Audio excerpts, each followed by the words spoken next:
आज हम अपने देश भारत की भौगोलिक स्थिति के बारे में जानेंगे कि हमारा जो भारत है कहाँ पर स्थित है, इसके कई नाम हैं, इन्हें किस नाम से जाना जाता है। और भारत के बारे में हम मोटा मोटी अध्ययन करेंगे जो परीक्षा की दृष्टि से महत्वपूर्ण होते हैं। हम चलते हैं, देखते हैं कि हमारा देश भारत, इसका नाम भारत कैसे पड़ा। सबसे पहले हम इस बात पर फोकस करेंगे। देखिए, हमारे देश का नाम, हमारे देश के कई नाम मिलते हैं, जैसे में उनमें से एक नाम है भारत। ये जो है राजा भारत के नाम पर हमारे देश का नाम भारत पड़ा। यानी कि ये जो है राजा दुष्यंत और शकुंतला के पुत्र थे और भारत के बहुत प्रतापी राजा हुए, जिस कारण इनके नाम पर हमारे देश का नाम भारत या भारतवर्ष भी कहा जाता है पड़ा। फिर हमारे देश का नाम देखेंगे इंडिया। ये जो इंडिया नाम है, ये नाम हमारे देश में जो विदेशी आए यूनानी जो हमारे देश में आए, इन्होंने सिंधु नदी को इंडस कहा, सिंधु नदी को इंडस कहा और इस क्षेत्र को, इस भूभाग को इंडिया कहा। तो हमारे देश का नाम इंडिया भी है। फिर इसके बाद देखेंगे हमारे देश का नाम हिंदुस्तान मिलता है।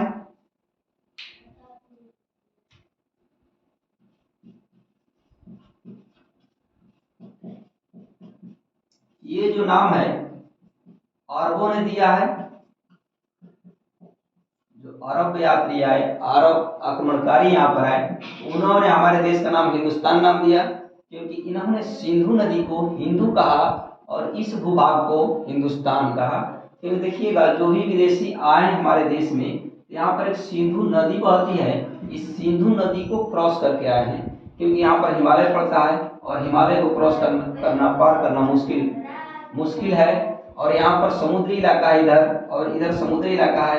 ऐसे इसमें देखेंगे कि इधर से भी आना आसान नहीं है। इसलिए हमारे देश में जो भी लोग सर्वप्रथम आए, तो ये स्थल मार्ग से आए और स्थल मार्ग से आने के क्रम में सिंधु नदी को पार करके आते थे। तो ऐसे में अरब के लोग आए और अरबों ने हमारे देश को हिंदुस्तान कहा और सिंधु नदी को हिंदू कहा।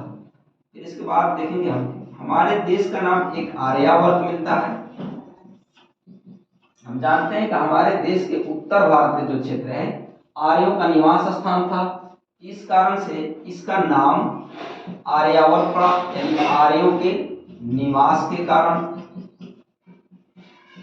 फिर अब हमारे देश का एक नाम ब्रह्मावर्त मिलता है। ये जो नाम है हमारे देश का ब्रह्मावर्त, दरअसल ये जो पंजाब का इलाका है, इस इलाके में सरस्वती नदी बहा करती थी और सरस्वती नदी के किनारे ऋषि महर्षि साधु महात्मा तपस्या कर रहे थे और उन्हीं के नाम पर इस क्षेत्र का नाम, ऋषि मुनि के कारण इस क्षेत्र का नाम पड़ गया ब्रह्मावर्त। यानी हमारे देश का एक नाम ब्रह्मावर्त भी है।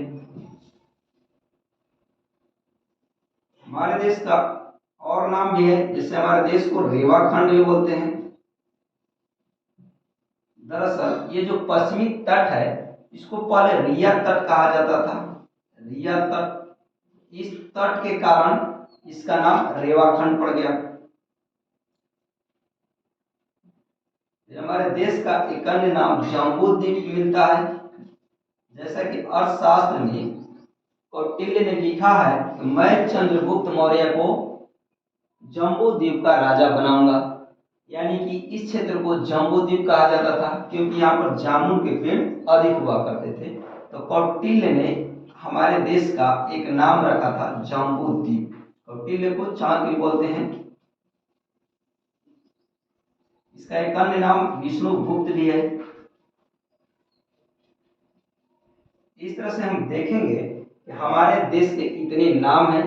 तो हमारे देश का जो नाम है, संविधान में हमारे देश के लिए दो नाम दिए गए हैं, इंडिया और भारत। आप जब संविधान पढ़िएगा तो अनुच्छेद 1 में ही कहा गया है कि India that is Bharat, India that is Bharat, यानी इंडिया जो कि भारत है।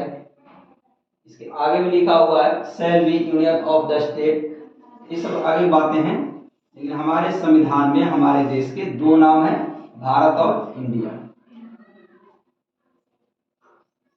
फिर हम देखेंगे अपने देश की देशांतरीय और अक्षांशीय विस्तार के बारे में।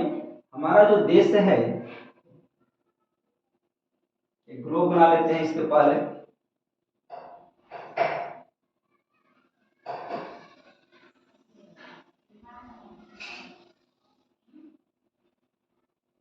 ये जो ग्लोब है इस पर देखेंगे 0 डिग्री ये देशांतर रेखा है और ये 0 डिग्री अक्षांश रेखा है। हमारा जो भारत है इस क्षेत्र में पड़ता है, यानी कि हमारा जो इंडिया है उत्तरी अक्षांश और पूर्वी गोलार्ध में पड़ता है। यानी कि ऐसे कहा जाए, अक्षांशीय दृष्टि से देखा जाए तो हमारा जो इंडिया है उत्तरी गोलार्ध में है, और देशांतर दृष्टि से देखा जाए तो हमारा इंडिया, हमारा भारत पूर्वी देशांतर यानी कि पूर्वी गोलार्ध में है। हमारा इंडिया उत्तरी और पूर्वी गोलार्ध में स्थित है। हम देखेंगे हमारे इंडिया का देशांतरीय और अक्षांशीय विस्तार कितना है। हमारे इंडिया का अक्षांशीय विस्तार देखेंगे मुख्य भूमि का, ये जो मुख्य भूमि है यहाँ पर ऐसे निकला हुआ थोड़ा सा है, जिसका नाम है कन्याकुमारी कटक।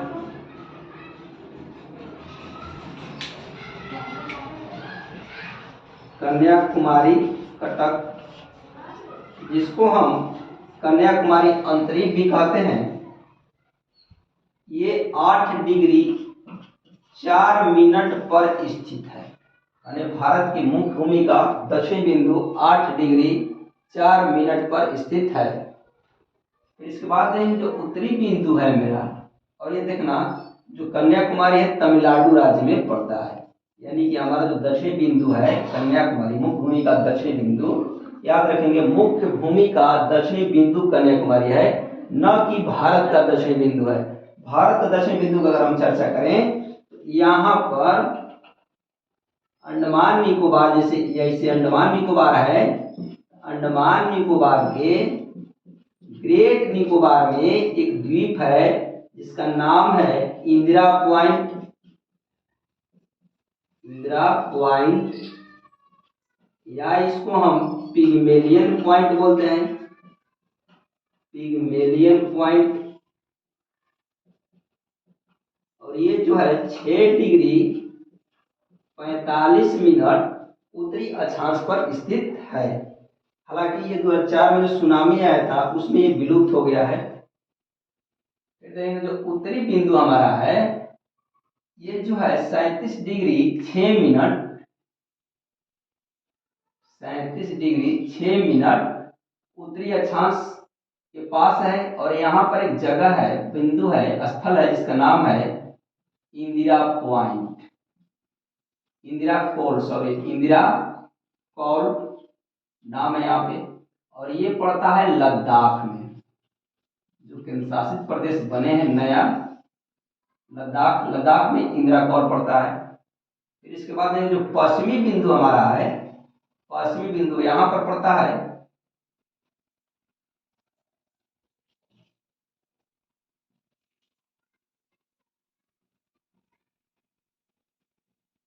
पश्चिमी बिंदु गुजरात में पड़ता है। और गुजरात में एक जगह है जिसका नाम है गौरोमोता, या इसको हम राजहर क्रीक भी कहते हैं, राजहर क्रीक। ये हमारे देश का पश्चिमी बिंदु है। पूर्वी बिंदु देखेंगे यहाँ पर है, इसका नाम है वलांगू, या इसको किबुथी भी बोलते हैं। और ये अरुणाचल प्रदेश में है, अरुणाचल प्रदेश में है। इस तरह से हमने देखा कि हमारे देश का पूर्वी बिंदु वलांगू, जिसको किबुथी भी बोलते हैं, ये अरुणाचल प्रदेश में है। और ये जो है पश्चिमी बिंदु राजहर क्रीक या गौरोमोता गुजरात राज्य में है, पश्चिमी बिंदु है। और दक्षिणी बिंदु हम देखेंगे मुख्य भूमि का, ये जो हमारा जो है मुख्य भूमि है, मुख्य भूमि का दक्षिणी बिंदु देखेंगे हम कि कन्याकुमारी कटक है, जो तमिलनाडु राज्य में, कन्याकुमारी अंतरिक्ष भी इसको बोलते हैं। अंतरिक्ष इसलिए बोलते हैं कि ये जो नुकीला भाग है 3 ओर से जल से घिरा है, और ये स्थल का एक नुकीला भाग है, एक संग्रह भाग है। ये स्थल है, इसके तीनों ओर जल है, इसलिए इसको कटक या अंतरिक्ष बोलते हैं। फिर यहाँ पर देखेंगे कि जो उत्तरी बिंदु हमारा है लद्दाख केंद्र शासित प्रदेश से पड़ता है, और इसका नाम इंदिरा कौल है, और ये 37 डिग्री 6 मिनट पर स्थित है। इसके बाद हम देखेंगे कि हमारा जो ये इंडिया है इसके देशांतरीय और अक्षांशीय विस्तार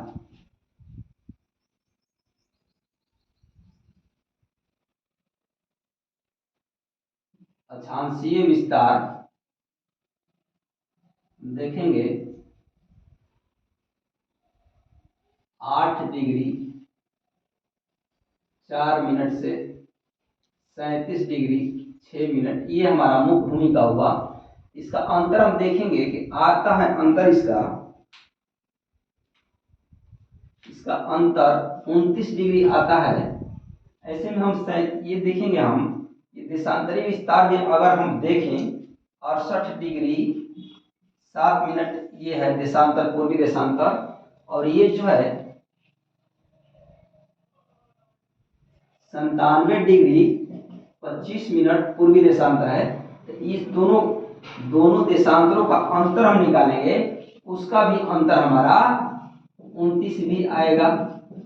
देशांतर का अंतर भी 29 डिग्री आएगा। दोनों का अंतर हम देखते हैं, हमारा जो अक्षांशीय विस्तार है उसका अंतर भी 29 आता है, और देशांतरीय विस्तार का भी अंतर 29 आता है। फिर देखेंगे हम उत्तर से दक्षिण जो हमारी लंबाई है हमारे देश की, ये है 3214 किलोमीटर। फिर देखेंगे ये जो पूरब से पश्चिम जो चौड़ाई है हमारे देश की, पश्चिम से पूरब जो चौड़ाई है वो है 2933 किलोमीटर। 2933 किलोमीटर। और हमारे भारत का क्षेत्रफल जो है वो है 32,87,263 वर्ग किलोमीटर। हमारा जो इंडिया है इसका देखें क्षेत्रफल 32,87,263 वर्ग किलोमीटर है। क्षेत्रफल के लिहाज से देखा जाए तो हमारा देश 7वां स्थान रखता है क्षेत्रफल में, और जनसंख्या में अभी फिलहाल में कुछ संशोधन करके जनगणना के द्वारा आया है, नए आंकड़ा या डाटा आया है, जिसमें कहा गया है भारत जो है जनसंख्या के लिहाज से प्रथम स्थान पर हो गया है। देखिए हमारा जो क्षेत्रफल है 32,87,263 वर्ग किलोमीटर, पूरे विश्व में जितने स्थल हैं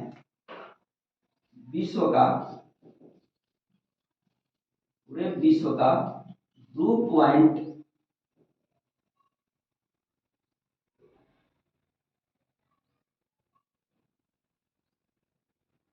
2.4% है, जबकि पूरे पृथ्वी का क्षेत्रफल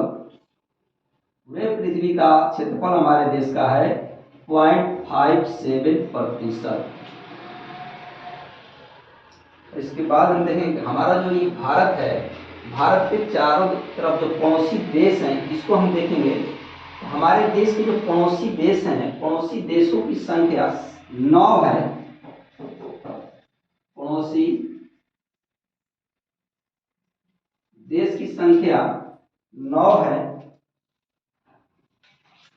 पड़ोसी देश 9 है, जिसमें जो है 7 स्थलीय सीमा से लगते हैं।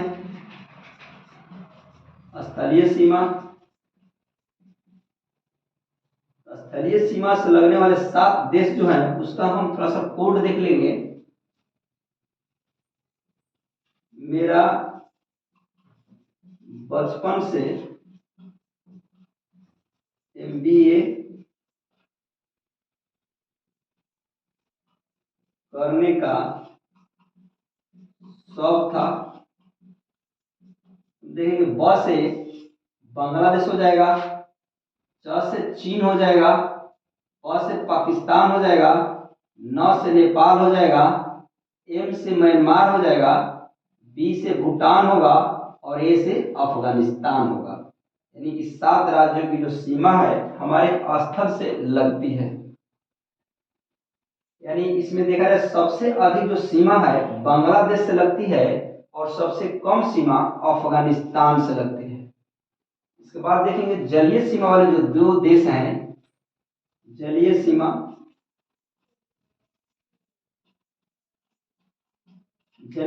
से लगने वाले देशों की संख्या 2 है। यानी आप देखेंगे यहाँ पर श्रीलंका है और यहाँ पर मालदीव है। ये 2 देश श्रीलंका और मालदीव हमारे देश के जलीय सीमा से लगने वाले देश हैं, श्रीलंका और मालदीव।